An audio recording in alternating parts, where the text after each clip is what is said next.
The coffee maker in the cargo hold was making strange noises again. Riley Thompson ignored it and focused on the radar screen showing 2,000 alien warships heading straight for Earth. Each ship was massive, gleaming silver and gold in the sunlight, bristling with weapons that could probably turn a moon into space dust. The entire alien fleet stretched across space like a metallic storm cloud. Beautiful and terrifying at the same time. Riley scratched his beard and took another sip of his terrible coffee. 3 months ago, he had been hauling mining equipment between Mars and Jupiter, complaining about fuel prices and wondering if he should finally fix the broken air recycler. Now he was flying the oldest, rustest cargo freighter in the solar system toward the most powerful alien armada anyone had ever seen. The United Defense Council had asked for volunteers for this mission, and somehow Riley had been the only one stupid enough to raise his hand. The alien fleet had been detected 6 months earlier, moving steadily toward Earth's solar system. Every government on the planet had gone into panic mode. Emergency meetings, military preparations, evacuation plans for major cities. The news channels ran constant updates about humanity's impending doom. Scientists calculated that the alien weapons could destroy Earth's entire population in less than an hour, but humans being humans, they had spent most of those 6 months arguing about what to do. Some wanted to surrender immediately. Others wanted to fight to the last person. A few suggested trying to negotiate. The debate had raged for weeks until someone in the Defense Council suggested sending a single ship to make first contact. The idea was that one small vessel might seem less threatening than a military fleet, Riley's freighter. The Lucky Strike was perfect for the job because it looked completely harmless. The ship was 40 years old, covered in dents and scratches, with solar panels held on by space tape and prayers. The main cargo hold smelled like old socks and motor oil. The navigation computer still used software from before the Mars colonies were established. No alien would consider it a threat. The massive alien flagship came into view, easily 10 times larger than any human vessel. Its hull was covered in intricate patterns that seemed to shift and change as Riley watched. Smaller ships surrounded it in perfect formation, like metallic birds following their leader. The entire display was clearly meant to intimidate anyone who saw it. Riley opened a communication channel to Earth. "This is Lucky Strike approaching the alien fleet. They're even bigger than the long-range scans showed. I can see weapon ports all along their hulls and some kind of energy buildup near their main guns. Looks like they're ready for a fight." The response came from Admiral Brooks at Earth Defense Command. "Understood, Lucky Strike. Remember, your job is to establish communication and buy us time. Don't do anything to provoke them." "Copy that, Admiral." Though I should probably mention that my ship's coffee maker just exploded, so I'm already having a bad day. Riley closed the Earth channel and switched to general broadcast frequency. Within minutes, the aliens responded. The main view screen flickered to life, showing a reptilian face with golden scales and red eyes that seemed to glow with inner fire. The creature wore what looked like ceremonial armor covered in jewels and symbols. "Primitive human vessel," the alien spoke in perfect English, though with a voice like grinding stone. "I am Admiral Corvin of the Galactic Dominion. You will prepare for immediate boarding and surrender. Resistance is futile. Your species will submit or face total annihilation." Riley looked at the screen for a moment, then started laughing. It wasn't a nervous laugh or a scared laugh. It was the deep belly laugh of someone who had just heard the funniest joke of his life. He laughed so hard that tears started running down his cheeks. Admiral Corvin's golden scales shifted color slightly, which Riley guessed meant confusion. "Human, explain your response. Do you not understand the gravity of your situation?" Riley wiped his eyes and grinned at the screen. "Oh, I understand perfectly. You've got a couple thousand ships out there, all shiny and impressive, with enough firepower to turn my planet into a parking lot. Very scary stuff. But I've got to ask, did you guys get those ships from the clearance section at Space Walmart? Because that formation you're flying looks like something my nephew would make with building blocks." The alien's red eyes seemed to get brighter. You mock the might of the Galactic Dominion? We have conquered 47 star systems. We have brought entire civilizations to their knees. Your pathetic species cannot comprehend our power. Right, Riley nodded seriously. 47 systems. That's cute. Tell me something, though, Admiral Corky. Can I call you Corky? When you conquered all those systems, did any of them point out that your flagship looks like a flying space cathedral had a baby with a disco ball? Because the amount of shiny decorations on that thing is just embarrassing. Several other alien faces appeared on smaller screens around the main display, all looking as confused as their admiral. Riley could hear them talking in their own language, voices rising with what sounded like agitation. Human, you will cease this disrespectful behavior immediately, Corvin growled. We offer you one chance to surrender with dignity. Refuse, and we will demonstrate why the galaxy fears our name. Riley leaned back in his pilot chair and put his feet up on the control console. Look, Corky, I appreciate the whole intimidation thing you've got going on. Really impressive stuff. But here's the thing about us humans. We don't really do the whole trembling in fear routine very well. It's not personal, it's just who we are. We're the species that looked at the deepest parts of our own oceans and said, hey, let's go swimming down there. We're the ones who figured out how to split atoms just to see what would happen. Scary aliens with big ships? That's just Tuesday. For us. The alien admiral's scales were definitely changing color now, shifting from gold to a dark red that probably meant anger. You will regret your insolence, human. When your cities burn and your people scream for mercy, remember that you brought this upon yourselves. Yeah, okay, Riley said, still grinning. But before you start the whole planetary destruction thing, I should probably mention something. See, we've been tracking your fleet for 6 months now, and our scientists have been having a great time studying your ships. Turns out your shield harmonics are broadcasting on frequencies that interfere with your own navigation systems. Also, your main weapon arrays are drawing power from the same grid as your life support, which seems like a design flaw. Oh, and Admiral? You might want to check your rear deflector array. It's been flickering for the last 10 minutes. The communication channel went silent. The emergency broadcast went live across every major network on Earth at exactly 3:47 p.m. Greenwich Mean Time. Riley had uploaded the entire conversation with Admiral Corvin to the global communication grid, along with detailed scans of the alien fleet and his own running commentary. Within minutes, the video had been shared millions of times across social media platforms. Earth's population reacted exactly as Riley had hoped they would. Instead of panic, there was laughter. Instead of fear, there was mockery. The internet exploded with memes featuring Admiral Corvin's scaly face photoshopped onto various embarrassing situations. Someone had already created a remix of his surrender demand set to dance music. A teenager in Tokyo had posted a side-by-side comparison of the alien flagship and a bedazzled toaster, with the caption, "Which one is the kitchen appliance?" Dr. Patricia Williams sat in the Earth Defense Command Center watching the global response unfold on dozens of monitoring screens. As the planet's leading xenobiologist, she had spent months preparing for first contact with an alien species. She had written protocols, studied behavioral patterns, and developed careful diplomatic strategies. None of her preparations had included the possibility that humanity would turn the invasion into a comedy show. This is either brilliant or completely insane, she muttered.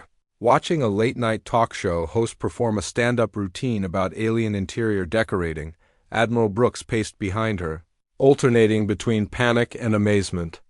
The aliens are intercepting all our communications.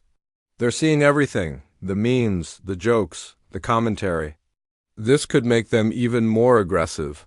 Or it could confuse them so badly they forget how to fight, Dr. Williams replied. She pulled up the analysis reports her team had been working on since the alien fleet's arrival. Look at these communication intercepts. They're broadcasting on dozens of frequencies, and most of the traffic appears to be panicked status reports. I don't think they've ever encountered a response like this. Meanwhile, aboard the alien flagship Eternal Glory, Admiral Corvin was discovering that conquering the galaxy had not prepared him for dealing with humans. The command center buzzed with activity as his officers tried to make sense of the situation. Every screen displayed intercepted human communications, and none of it made any sense. "Admiral," his second-in-command, Captain Venth, approached with a confused expression. "The humans appear to be laughing at us. They have created thousands of images mocking our appearance and our ships. They have also composed songs about our surrender demands." Corvin studied the displays showing human social media feeds. His reptilian brain struggled to process what he was seeing. In his long military career, he had conquered proud warrior races, brilliant scientific civilizations, and ancient empires. All of them had responded to his arrival with either immediate surrender or desperate military resistance. None had ever responded by making jokes. "Perhaps this is a form of psychological warfare," suggested Commander Zeph from the tactical station. "They may be trying to lower our guard by appearing non-threatening?" "No," Corvin growled, watching a video of human children comparing his ships to various household objects. "This is something else. They are genuinely not afraid of us. How is this possible?" The answer came when Earth's official response arrived 12 hours later. Instead of a message from world leaders or military commanders, the humans sent a single person in a cargo shuttle. The shuttle was even older and more battered than the freighter they had seen before, covered in colorful paint and decorations. That hurt to look at. The pilot identified herself as Ambassador Kate Walsh, representing the United Nations of Earth. She requested permission to dock with the flagship for formal negotiations. Her credentials checked out, but her appearance was unlike any diplomat the Dominion had ever encountered. She wore casual clothing, her hair was bright blue, and she smiled constantly in a way that seemed both friendly and slightly threatening. "Greetings, representatives of the Galactic Dominion," she said during the initial communication. "I bring official greetings from the people of Earth, along with a gift basket of local delicacies and a strongly worded letter from my nephew's third-grade class about proper interstellar etiquette." Admiral Corvin found himself staring at this small human female who showed no signs of fear or respect. "Ambassador Walsh, you will hear our demands for your planet's immediate surrender. Comply, and your species will be allowed to serve the Dominion with dignity. Refuse and face annihilation." Kate nodded seriously and pulled out a small device to take notes. "Okay, surrender. Serve with dignity, annihilation if we refuse." "Got it. That's pretty much what we expected. Standard Galactic Empire stuff, right?" "Anything else?" "You will provide tribute of your planet's resources," Corvin continued, growing more unsettled by her casual attitude. "Your military forces will be disbanded. Your governments will be replaced by Dominion administrators. Your people will relocate to designated settlement areas. Tribute, disbanded military, new management, relocation camps." Kate wrote everything down carefully. "Anything about our entertainment industry?" "Because honestly, that's where we make most of our money these days." The alien admiral's scales shifted to a darker red. "Your entertainment industry is irrelevant. All human cultural activities will be regulated according to Dominion standards." Kate looked up from her notes with genuine surprise. "Oh, that's not going to work at all. See, we've already uploaded your entire conversation with Captain Thompson to our streaming platforms. You guys are getting something like 50 million views per hour right now. My nephew's garage band just released a song called Admiral Corky's Space Disco that's at number 3 on the global charts. We can't just shut down that kind of market momentum."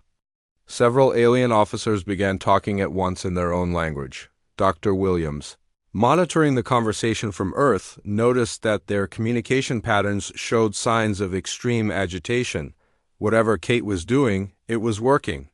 "Furthermore," Kate continued cheerfully, "our preliminary analysis of your ship suggests some interesting design choices. Did you know your main reactor is putting out enough waste heat to power a small city? And those decorative elements on your hull are actually interfering with your sensor arrays. We've got some suggestions for improvement if you're interested." "Admiral." Corvin's voice rose to a roar that echoed through the command chamber. "Enough! You dare to critique Dominion technology? Our ships are the finest in the galaxy, Kate shrugged. Hey, no offense intended. We're just saying maybe consider some upgrades. Our engineers have been reverse engineering your designs from long-range scans. And honestly, we've already made some improvements. Want to see? She activated a holographic projector that showed detailed schematics of the alien ships, complete with human modifications and efficiency improvements. The aliens stared in stunned silence as she explained how their supposedly invincible technology could be enhanced with simple human engineering principles. The best part, Kate added with a grin, is that we've already started production on our own version of your ships. We kept the basic design but added racing stripes and cup holders. Much more practical for long space voyages. The docking bay of the alien flagship looked like something from a museum dedicated to excessive decoration. Every surface was covered in gold trim, crystal formations, and symbols that probably meant something important to someone. Kate Walsh walked through the massive space wearing her "My Planet Got Invaded and All I Got Was This Lousy T-shirt" shirt, carrying a briefcase full of Earth's official response to the Dominion's demands. A group of alien guards escorted her through corridors that seemed designed to intimidate visitors. The ceilings were impossibly high. The walls were covered in murals depicting various conquered worlds, and everything gleamed with the kind of polish that suggested an army of maintenance workers. Kate spent the walk taking pictures with her phone, occasionally stopping to admire particularly elaborate decorations. "This is amazing craftsmanship," she told one of the guards, a tall insectoid creature with multiple arms.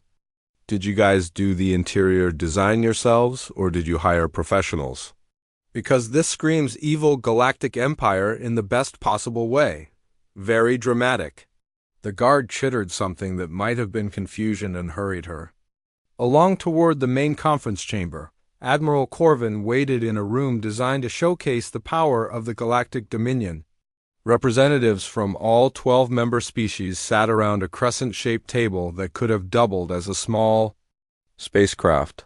Each alien wore elaborate ceremonial dress that looked both impressive and deeply uncomfortable. The lighting system created dramatic shadows that made everyone look more intimidating than they probably were. In normal circumstances, Kate entered the room with the casual confidence of someone walking into a neighborhood coffee shop. She looked around at the assembled aliens, pulled out her phone to take a selfie with the group, then sat down at the single chair placed in front of their imposing arrangement. "Wow," she said, settling into her seat. "This is some serious supervillain energy you guys have going on. I half expected you to have a cat to pet menacingly while you talked. Do any of you have cats? Earth cats are great." Very judgmental, which I think you'd appreciate. High Chancellor Vrex of the Shard Empire, a crystalline being that refracted light in unsettling patterns, spoke first. "Human ambassador, you stand before the combined might of 12 advanced civilizations. We have come to your primitive world to offer terms of surrender. You will listen to our demands and respond appropriately." Kate nodded and opened her briefcase, pulling out a stack of papers and what appeared to be a children's coloring book. "Absolutely, I love listening to demands, very entertaining. But first, I should probably mention that Earth has prepared an official counteroffer to your surrender terms." She handed each alien a colorfully printed document titled "Welcome to the Galactic Friendship Club, Earth's Guide to Better Galactic Relations." The cover featured cartoon versions of various alien species holding hands around a smiling planet Earth. "Now, I know what you're thinking," Kate continued as the aliens stared at the documents in bewilderment. "This looks like something an elementary school guidance counselor would create." And you're absolutely right. My sister is an elementary school guidance counselor, and she helped with the design. But don't let the friendly presentation fool you. This is a serious diplomatic proposal. Admiral Corvin opened his copy and found pages of cheerful suggestions for improving interspecies relations, complete with smiley face stickers and motivational quotes. "What is the meaning of this mockery?" "It's not mockery at all," Kate replied. "Seriously, it's a genuine offer of friendship and cultural exchange. See, while you guys were flying here planning to conquer us, we've been studying your technology, your communication patterns, and your social structures. Turns out conquest is a pretty inefficient way to manage galactic relations. Too much overhead, too many rebellions, not enough return on investment. She activated a holographic projector that filled the air above the table with detailed charts and graphs. Our economists ran the numbers on your galactic empire model, and honestly, it's not sustainable. You're spending enormous resources maintaining military forces, dealing with uprisings and replacing administrators who keep getting assassinated by freedom fighters. Meanwhile, Earth's entertainment industry alone generates more revenue than most of your conquered systems. The aliens exchanged glances that managed to convey confusion across multiple different facial structures. Commander Thex of the Void Hunters, whose species look like armored squids, spoke up. You suggest that your primitive entertainment has value equal to entire star systems? Kate grinned and activated another hologram showing streaming service statistics. Last month, our top comedy series was watched by approximately 4 billion people across 6 different streaming platforms. The advertising revenue from that single show could fund your entire invasion fleet for about 3 years. And that's just one show. We produce thousands of hours of content every month. She gestured to another display showing Earth's communication networks. But here's the really interesting part. While you were busy being all threatening and imperial, our hackers spent the last few months poking around in your computer systems. Did you know your password security is terrible? Most of your military networks are protected by passwords, like Conquest 123 and Galactic Dominion. My 10-year-old nephew could have broken into your systems. The chamber erupted in multiple alien languages as the Dominion representatives realized what she was implying. Kate waited patiently for them to quiet down, then continued with the same cheerful tone. Don't worry, we didn't do anything malicious. Just some friendly reconnaissance. Though I should mention that your navigation systems have been routing you through some very inefficient hyperspace lanes. We took the liberty of uploading some better route calculations to your computers. Should cut your travel time by about 30%. Admiral Corvin's scales had turned completely black, which Kate had learned meant either extreme anger or possibly a medical emergency. You claim to have infiltrated Dominion security systems? This is impossible. Our networks are protected by the finest encryption in the galaxy. Kate reached into her briefcase and pulled out a tablet computer. Would you like to see your personal message history, Admiral? There are some really sweet messages to someone named Kellara back on your home planet. Very romantic stuff, though you might want to work on your poetry skills. Your scales shimmer like the fires of 1,000 conquered. Suns is a bit much, even for love letters. The silence that followed was broken only by the subtle humming of the ship's life support systems. Kate had clearly crossed some kind of line that existed in alien diplomatic protocol, but she seemed completely unaware of the magnitude of her breach of etiquette. The point is, she continued, oblivious to the shocked stares around the table, we're not really interested in the whole conquest thing. It seems like a lot of work for everyone involved. Instead, we'd like to propose an alternative arrangement. Earth becomes the galaxy's entertainment and cultural hub. You guys get access to our streaming services and social media platforms, and everybody wins. High Chancellor Vrex's crystalline form was refracting light in angry patterns. You expect the mighty Galactic Dominion to abandon our conquest and become customers of your entertainment industry? Not customers, Kate corrected. Partners. See, we've already started production on a new reality show called Keeping Up with the Galactic Empire. We think Admiral Corvin would be perfect as the star. Very dramatic presence, great voice for voiceovers, and those scale color changes would be amazing on camera. She pulled out her phone and showed them a professionally produced trailer featuring footage of the alien fleet with dramatic music and reality show-style editing. We've already got 17 major networks interested in broadcasting rights. The merchandising potential alone could fund your entire military budget. For the first time in the meeting, the aliens seemed genuinely interested rather than just offended. Kate had somehow managed to turn their invasion into a business proposal, complete with profit projections and market analysis. Furthermore, she added, our preliminary studies suggest that your member species have incredible potential in various entertainment fields. The Shard Empire's light refraction abilities would be perfect for our music video industry. The Void. Hunter's natural camouflage would make them amazing actors for our science fiction productions. And Admiral Corvin's natural dramatic flair is exactly what our reality show producers are looking for. The meeting continued for several more hours, with Kate systematically dismantling their invasion plans while simultaneously offering them better alternatives. By the end, she had somehow convinced them to consider a complete restructuring of their galactic empire into something more resembling an entertainment conglomerate with military themes. News traveled fast in the galactic community, but scandal traveled even faster. Within 72 hours of Kate Walsh's diplomatic meeting, every inhabited system in known space had received copies of the human entertainment proposal, complete with behind-the-scenes footage of Dominion officers arguing about reality show contracts. The footage had been leaked by a junior communications officer, who thought the whole situation was too funny not to share with his friends back home. On the mining world of Kepler-7, a group of enslaved workers huddled around a smuggled communication device watching Admiral Corvin's angry reaction to being offered a starring role in Galactic Empire behind the scales.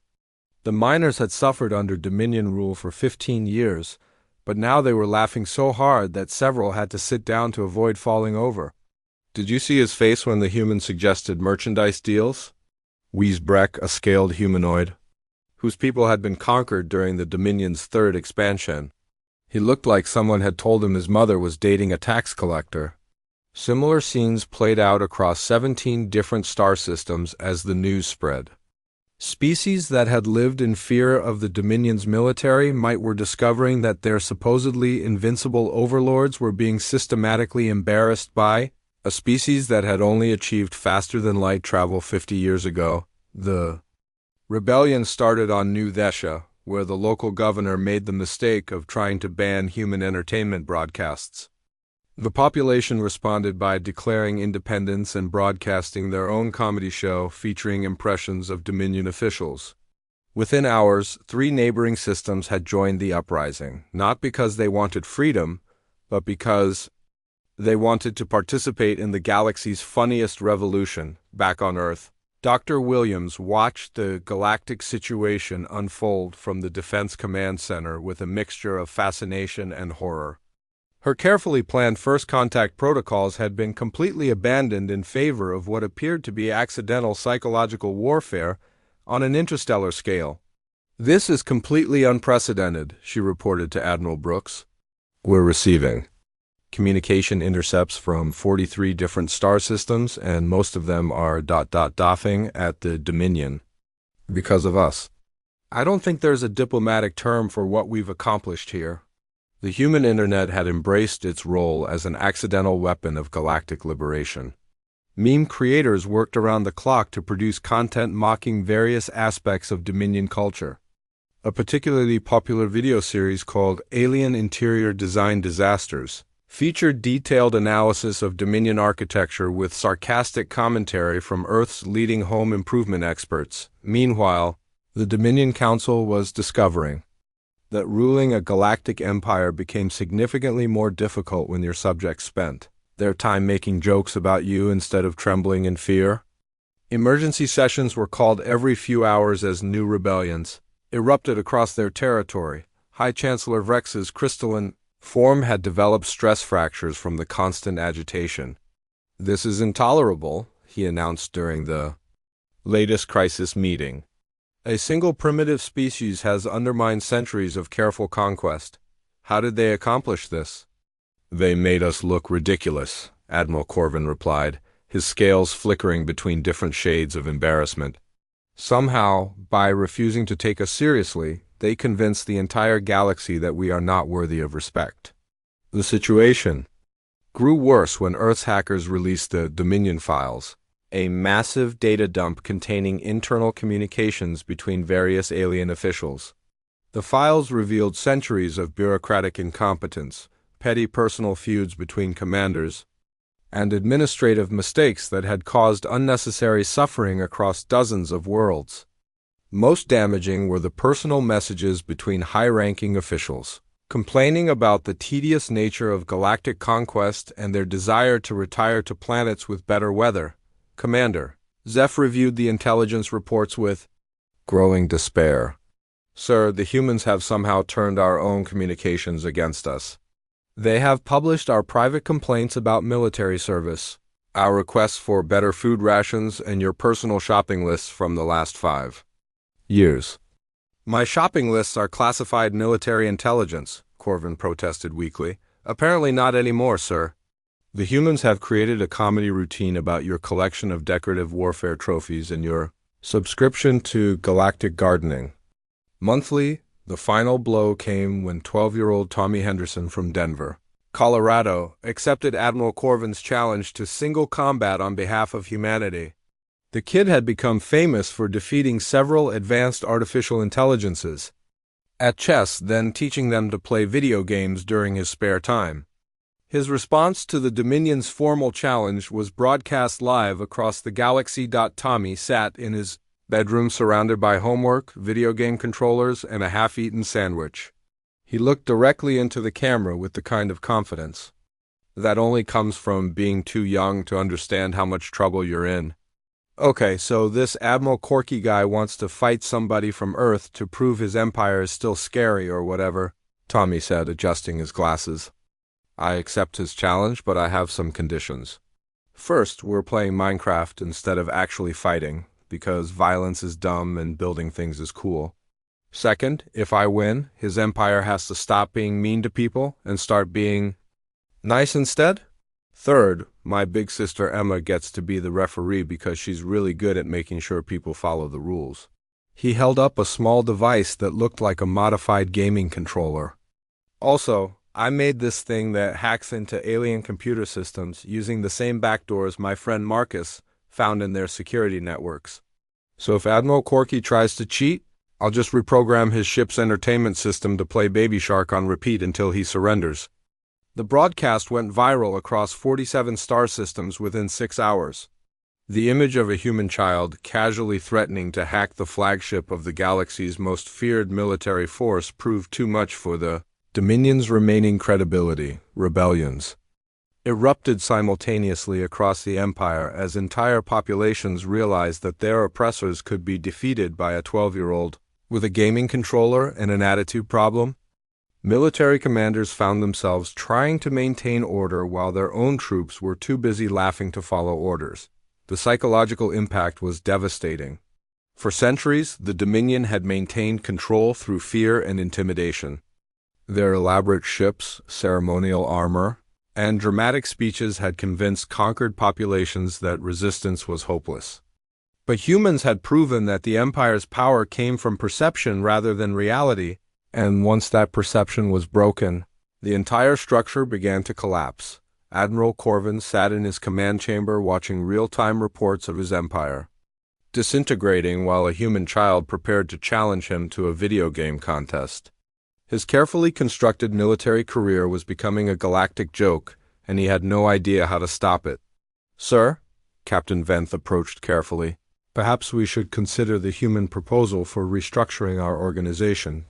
The entertainment industry revenue projections are actually quite impressive, and our current military model appears to be financially unsustainable. Corvin looked at his second-in-command with the expression of someone who had just realized that everything he thought he knew about the universe was wrong. Are you suggesting that we abandon galactic conquest in favor of reality television? I'm suggesting, sir, that reality television might be more profitable than galactic conquest, and significantly less likely to result in us being mocked by children. The ceremony took place on Earth's moon, where humanity had built the galaxy's first interspecies entertainment complex in what used to be an old mining facility. Representatives from 63 different worlds gathered to witness the official signing of the Galactic Friendship Accords, though most of them were there because the after-party promised to feature performances by some of Earth's most popular musicians. Admiral Corvin, now going by his chosen stage name, Space Admiral Kevin, stood at a podium wearing what appeared to be a military uniform crossed with a game show host outfit. His scales had been professionally polished for the cameras, and his dramatic voice had been coached by Earth's leading acting instructors. The change was remarkable, though he still insisted on maintaining some of his military bearing.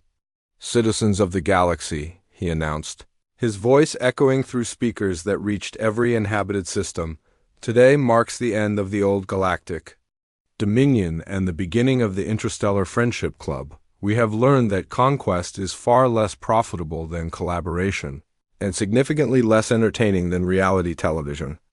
The audience, a mixture of humans, aliens, and various sentient robots, applauded politely. Many of them were wearing merchandise from the hit show Keeping Up with Kevin, which had become the most watched program in galactic history. Kate Walsh, now serving as Earth's first galactic cultural ambassador, approached the podium wearing a formal diplomatic outfit that somehow still managed to look slightly ridiculous. She carried the official friendship documents in a briefcase decorated with stickers from various alien worlds. 6 months ago, she began, Admiral Kevin arrived at Earth with plans to conquer our planet. Today, his autobiography From Conquest to Comedy, My Journey to Self-Discovery, is the #1 bestseller in 17 different star systems. His cooking show, Galactic Cuisine with Kevin, has been nominated for 3 Intergalactic Entertainment Awards. And his ship, the newly renamed Taco Supreme, has become one of the galaxy's most popular tourist destinations.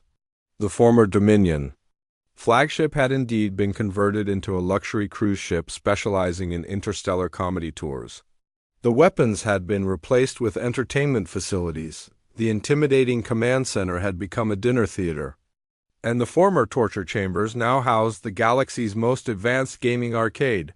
Tommy Henderson, now 13 and officially the youngest person ever to defeat a galactic empire, sat in the front row wearing a t-shirt that read, "I hacked an alien empire and all I got was this lousy t-shirt and galactic peace." He had become something of a celebrity after his Minecraft victory over Admiral. Kevin had been broadcast to every inhabited world in known space.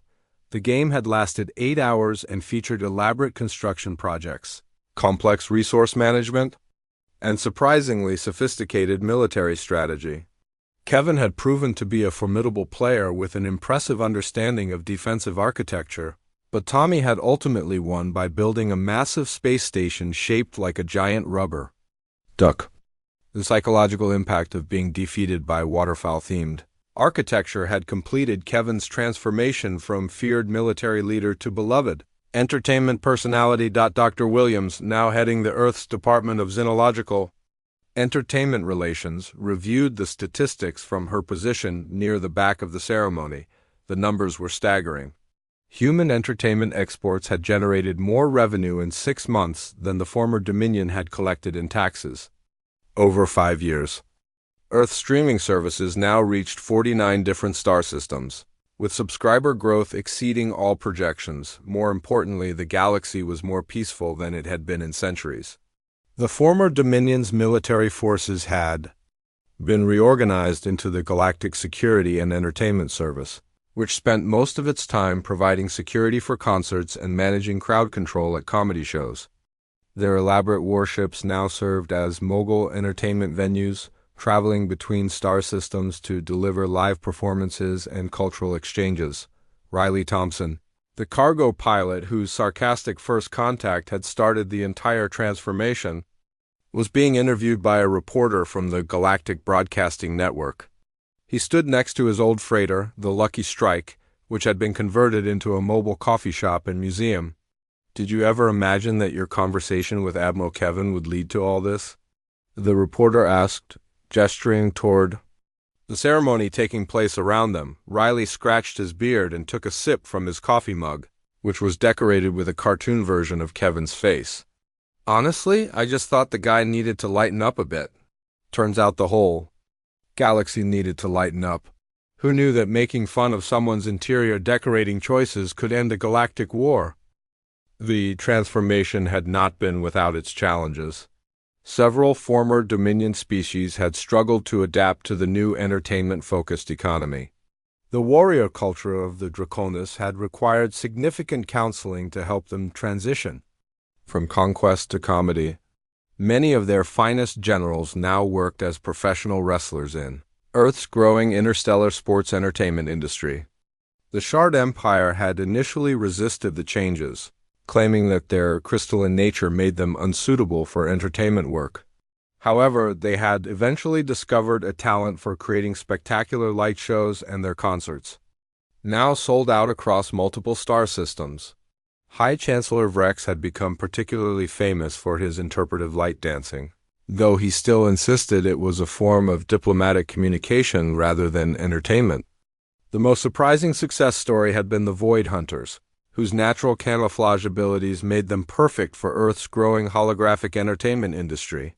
They had embraced their new careers with enthusiasm, though they still occasionally forgot that scaring audience members was no longer considered appropriate behavior. Earth itself had undergone massive changes to accommodate its new role as the galaxy's entertainment capital. New cities had been built specifically for alien residents, with architecture designed to accommodate different environmental needs and cultural preferences. The planet's educational system had been expanded to include courses in xenological comedy, interspecies relations, and galactic entertainment management. The success had created some unexpected problems. Earth's comedy writers were struggling to keep up with demand from 49 different star systems, each with its own cultural preferences and humor styles. The planet's internet infrastructure had been upgraded 17 times in 6 months to handle the massive increase in galactic traffic. And the Department of Xenological Entertainment Relations was dealing with an overwhelming number of asylum requests from beings who wanted to escape their home planets to pursue careers in show business. Kate Walsh stood at the podium reviewing the final clauses of the Galactic Friendship Accords. The document was surprisingly complex, covering everything from copyright protections for human memes to regulations governing the use of military equipment in comedy productions. The legal team had worked for months to create a framework that would satisfy the bureaucratic needs of dozens of different governmental systems while maintaining the spirit of friendly cooperation that had made the whole arrangement possible. The Interstellar Friendship Club hereby recognizes Earth as the galaxy's primary source of entertainment content, she read from the official document. In exchange, Earth agrees to provide comedy writing workshops for displaced military personnel, cultural sensitivity training for former conquerors, and technical support for beings attempting to start their own entertainment careers. The audience erupted in applause as representatives from each member world signed the accords. The ceremony was being broadcast live to every inhabited planet in known space, with commentary provided by a mixed team of human comedians and alien cultural experts. Admiral Kevin returned to the podium for the closing remarks, his polished scales catching the light from the ceremony's elaborate stage lighting. 6 months of media training had transformed him from a feared military commander into a surprisingly charismatic entertainer, though he still occasionally slipped into his old habit of making dramatic proclamations about galactic domination. "Fellow beings of the galaxy," he announced, "we have proven that laughter is more powerful than fear, that friendship is more profitable than conquest, and that good entertainment can bring together species that have been enemies for centuries." The old galactic dominion sought to rule through force and intimidation.